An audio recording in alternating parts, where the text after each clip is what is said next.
Muchas veces, como que pensamos que con ser buenas personas, Ujú, ya le hicimos, ujú. ¿verdad? Es que con eso basta para una vida espiritual plena. Sí. Pero si les digo que tal vez eso no es suficiente. Es interesante porque precisamente esta idea se pone en tela de juicio en el Evangelio de Marcos. Ajá. ¿Recuerdas la historia del joven rico que se acerca a Jesús? Claro. Cumple con los mandamientos, llevaba una vida aparentemente intachable Ejé. y sin embargo, da la sensación de que le faltaba algo. A simple vista, este joven lo tenía todo, ¿no? No andaba haciendo cosas malas, Exacto. seguía las reglas al pie de la letra. Ajá. Pero cuando Jesús le pide que venda todas sus posesiones y lo siga, no puede hacerlo. Así es. ¿Qué nos dice esto sobre nuestra propia vida espiritual? Exacto. Y aquí es donde la cosa se pone interesante. Sí. Verás, esta historia no se trata solo de dinero, Ok. se trata del apego, Ajá. de aferrarnos a cualquier cosa con tanta fuerza que nos impiden entregarnos plenamente a Dios. Mm. Para el joven rico eran las riquezas. Pero para nosotros puede ser cualquier cosa. Seguridad, comodidad, incluso las relaciones. Entonces, estamos diciendo que simplemente cumplir con las normas, hacer las cosas bien, no es suficiente. Bueno, a veces podemos caer en la trampa de confundir las prácticas religiosas con una fe genuina, Claro. ¿no? Sí. Si lo vemos en un contexto más amplio, la verdadera fe va más allá de simplemente seguir reglas. Ok. Se trata de una relación profunda Ajá. y personal con Dios. Sí. Una disposición a soltar cualquier cosa que se interponga en el camino de esa relación. Creo que muchos nos identificamos con esa sensación de hacer todo bien, pero aún así sentir un vacío, como si algo faltara. Claro. Tal vez ese es el vacío del que habla esta historia. Y esto nos lleva a una pregunta importante para todos nosotros. Sí. ¿A qué nos aferramos con tanta fuerza que nos impide abrazar plenamente el plan de Dios para nuestras vidas? ¿Será que confundimos el seguir las reglas con la verdadera fe? Tienes razón. No se trata solo de cumplir con una lista de buenas acciones. Se trata de examinar nuestros corazones y ver si hay algo que nos bloquee para conectar verdaderamente con Dios. Ajá. ¿Qué opinas sobre el libro del Sirácida y la idea de que Dios nos ofrece continuamente oportunidades para volver a Él? El Siddhartha nos recuerda precisamente eso. Sí. Dios, en su infinita misericordia, nos da constantemente oportunidades para acercarnos a Él, Claro. para profundizar nuestra relación. Pero hay que tener cuidado con la idea moderna de ya cambiaré después. Es una Claro. trampa en la que caemos fácilmente. Totalmente. Es como posponer el crecimiento espiritual para un futuro imaginario. Sí. Decimos, rezaré más cuando tenga más tiempo o me concercaré a Dios cuando sea mayor. Pero la verdad es que tenemos oportunidades de conectar con Dios todos los días. Exacto. ¿No? La pregunta es, Sí. ¿estamos aprovechando esas oportunidades? No. ¿Estamos eligiendo activamente acercarnos a Dios o simplemente estamos haciendo lo mínimo? Esa es una pregunta muy personal, ¿verdad? Ya. Es algo que cada uno de nosotros debe responder por sí mismo. ¿Qué te llama la atención de esta idea de que la misericordia de Dios requiere nuestra acción? Bueno, ¿Hay algo en tu propia vida que has estado posponiendo, alguna forma en que podrías tomar un papel más activo en tu crecimiento espiritual? lo que quiero decir es que no se trata solo de aceptar pasivamente la gracia de Dios, Ajá. se trata de buscar activamente una relación con Él, tomando decisiones que reflejen ese deseo de conexión. Entonces, ¿cómo pasamos de simplemente seguir reglas a entregar nuestras vidas a Dios? ¿Cómo se ve eso en la práctica? Ajá. ¿Cómo logramos esa conexión genuina que mencionabas? Ahí donde está el meollo del asunto. Sí. Recordemos que el joven rico se sintió desconsolado cuando Jesús lo desafió a desprenderse de sus posesiones. Claro. Es fácil pensar, bueno, yo no soy rico, así que esto no me aplica a mí. Sí. Pero como ya lo hemos dicho, la riqueza puede tomar muchas formas. Sí. No siempre se trata de dinero.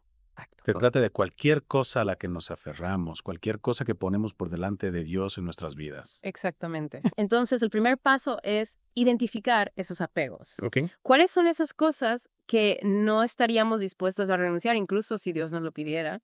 ¿Cuáles son las cosas que de alguna manera ocupan el lugar que le corresponde a Dios en nuestros corazones? Esa es una pregunta difícil de hacernos a nosotros mismos. Pero es importante, ¿no crees? Sin duda. Sí. Y una vez que ya hemos identificado esos apegos, el siguiente paso es considerar cómo podemos soltarlos, cómo podemos hacer espacio para que Dios obre en nuestras vidas más plenamente, cómo podemos pasar de un lugar de miedo y control a un lugar de confianza y entrega. Es casi como si se nos pidiera que tomemos una decisión. Queremos vivir nuestras vidas según nuestras propias reglas, aferrándonos a nuestros propios deseos y comodidades. O queremos seguir verdaderamente a Dios incluso cuando es difícil, incluso cuando nos exige que dejemos ir cosas que apreciamos. Y esa elección, Sí. ese acto de entrega, es lo que distingue el simple hecho de seguir las reglas de abrazar verdaderamente la fe. Has mencionado que el Evangelio de Marcos nos da una pista sobre cómo soltar esos apegos. Así es. ¿Puedes contarnos un poco más sobre eso? Claro. El Evangelio de Marcos nos ofrece una clave cuando Jesús dice, para Dios todo es posible. Esa frase es un poderoso recordatorio de que cuando soltamos, cuando nos rendimos a la voluntad de Dios, no nos quedamos vacíos. De hecho, nos abrimos a algo mucho más grande de lo que jamás podríamos imaginar por nosotros mismos. Entonces, se trata de confiar en que Dios proveerá, que no nos dejará colgados cuando demos un paso de fe. Suena desafiante, pero a la vez esperanzador. Precisamente, y esa confianza es esencial porque soltar puede dar miedo, puede sentirse como si estuviéramos perdiendo el control. Pero la verdad es que estamos ganando algo mucho más valioso, una conexión más profunda con Dios, una vida llena de propósito y significado. Hablando de propósito y significado, hemos hablado mucho sobre la importancia de ir más allá de simplemente seguir las reglas y de la dificultad de identificar y soltar nuestros apegos. Pero ¿cómo llevamos esto a la práctica? ¿Cuáles son algunos pasos concretos que podemos dar? Primero, debemos dejar de simplemente hacer lo correcto y preguntarnos por qué lo estamos haciendo. ¿Lo hacemos por amor a Dios o simplemente por miedo al castigo o por el deseo de aparentar ser justos? Entonces, se trata de examinar nuestras motivaciones, ser honestos con nosotros mismos acerca de por qué hacemos las cosas que hacemos. Exactamente. Y esa honestidad puede ser incómoda, pero es crucial para crecer. El segundo paso es identificar esos apegos de los que hemos estado hablando. ¿Cuáles son esas cosas a las que nos aferramos con tanta fuerza que nos impiden abrazar plenamente el plan de Dios para nuestras vidas? Cuando hablábamos del joven rico pensé, bueno, yo no soy rico, así que esto no me aplica realmente. Pero ahora me doy cuenta de que ese no es el punto en absoluto. No se trata solo de dinero, se trata de cualquier cosa que ponemos por delante de Dios, cualquier cosa que valoramos más que nuestra relación con Él. Has dado en el clavo. Todos tenemos nuestras riquezas, esas cosas que ocupan un lugar importante en nuestras vidas. Y el reto es evaluar honestamente si esas cosas están alineadas con la voluntad de Dios para nosotros.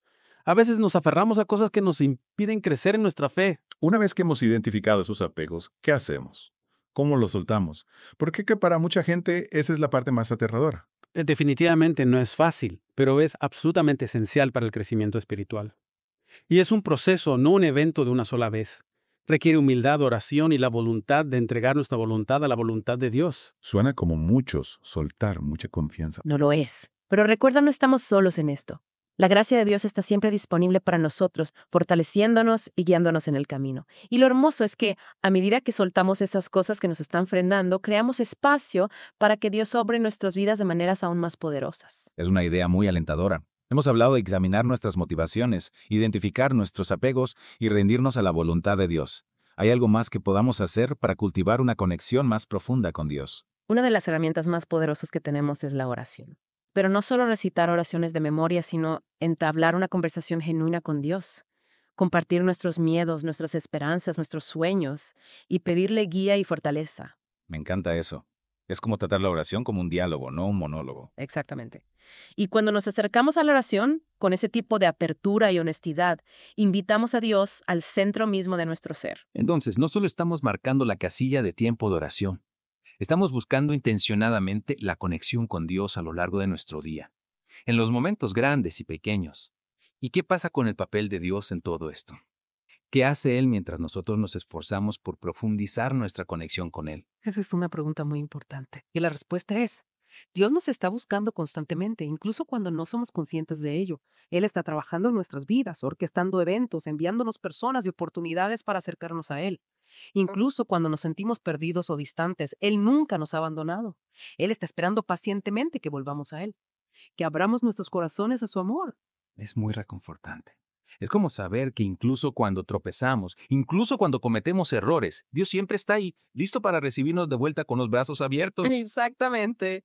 Y esa es la belleza de la misericordia de Dios. No es algo que ganamos o merecemos. Es un regalo gratuito, dado libremente.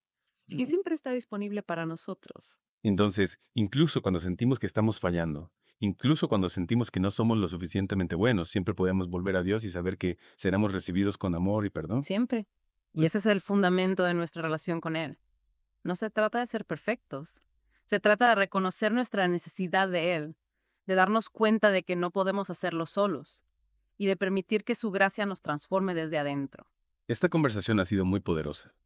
Siento que tengo una comprensión mucho más profunda de lo que realmente significa seguir a Dios, ir más allá de una adhesión superficial a las reglas para cultivar una relación genuina y transformadora con Él. Espero que nuestros oyentes sienten lo mismo. Yo también. Y recuerda, esto es un viaje, no un destino. Todos estamos aprendiendo y creciendo constantemente en nuestra fe. Así que sé paciente contigo mismo, sé abierto a la guía de Dios y confía en que Él te guiará en cada paso del camino. Has mencionado que la fe sin obras está muerta. ¿Puedes profundizar un poco más en eso? Claro que sí. Santiago 2.17 nos dice que la fe sin obras está muerta. Nuestra fe necesita expresarse a través de acciones concretas, Sí. a través de cómo tratamos a los demás, cómo nos relacionamos con el mundo que nos rodea, cómo usamos nuestros dones y talentos para marcar la diferencia. Entonces no se trata solo de lo que creemos en nuestras mentes, Exacto. sino de cómo esas creencias se manifiestan en nuestras acciones, en la forma en que vivimos nuestras vidas. No podemos quedarnos solo en la teoría. Precisamente nuestras acciones se convierten en un testimonio de nuestra fe, un reflejo del amor y la gracia que hemos recibido de Dios. Y no se trata de ganar nuestra salvación o acumular buenas obras. Se trata de permitir que nuestros corazones transformados desborden hacia el mundo que nos rodea, llevando esperanza y sanación a donde quiera que vayamos. Pensemos en la parábola de los talentos, donde aquellos que usaron sus dones para servir a otros fueron recompensados, Sí. mientras que el que enterró su talento por miedo fue reprendido. Es una imagen hermosa y me hace pensar en la parábola de los talentos. ¿Qué nos enseña esta parábola sobre la importancia de la acción en nuestra fe? Es un poderoso recordatorio de que nuestra fe no está destinada a ser guardada en secreto. Está destinada a ser compartida, a ser vivida de una manera que toque las vidas de quienes nos rodean. No basta con solo creer, hay que actuar. Se nos llama a ser más que buenas personas. Se nos llama a ser agentes del amor de Dios en el mundo, a ser instrumentos de su gracia y misericordia. Exactamente. Y ahí es donde comienza la verdadera aventura de la fe, cuando salimos de nuestras zonas de confort, cuando entregamos nuestros planes a la voluntad de Dios. Cuando permitimos que su amor fluya a través de nosotros y hacia el mundo, es entonces cuando experimentamos la plenitud de lo que significa ser sus seguidores. Me encanta eso. Hemos comenzado desafiando la idea de que simplemente ser una buena persona es suficiente y hemos explorado las profundidades de lo que realmente significa seguir a Dios, cultivar una relación con Él que nos transforma desde dentro y nos impulsa a la acción. Y para concluir esta profunda inmersión, quiero dejarte con esta reflexión. No tengas miedo de preguntarle a Dios qué quiere hacer a través de ti. No limites su poder centrándote únicamente en tus propios esfuerzos o habilidades. Abre tu corazón a su guía, confía en su plan y estate dispuesto a dar un paso de fe, incluso cuando te sientas inseguro o con miedo. Porque cuando nos entregamos a la voluntad de Dios, cuando le permitimos obrar a través de nosotros, es cuando realmente comenzamos a experimentar la aventura de nuestra vida, una vida llena de propósito, significado y un amor que trasciende todo entendimiento. Así que sigue buscando, sigue creciendo y sigue confiando en el amor infinito de Dios. Él tiene cosas maravillosas reservadas para ti.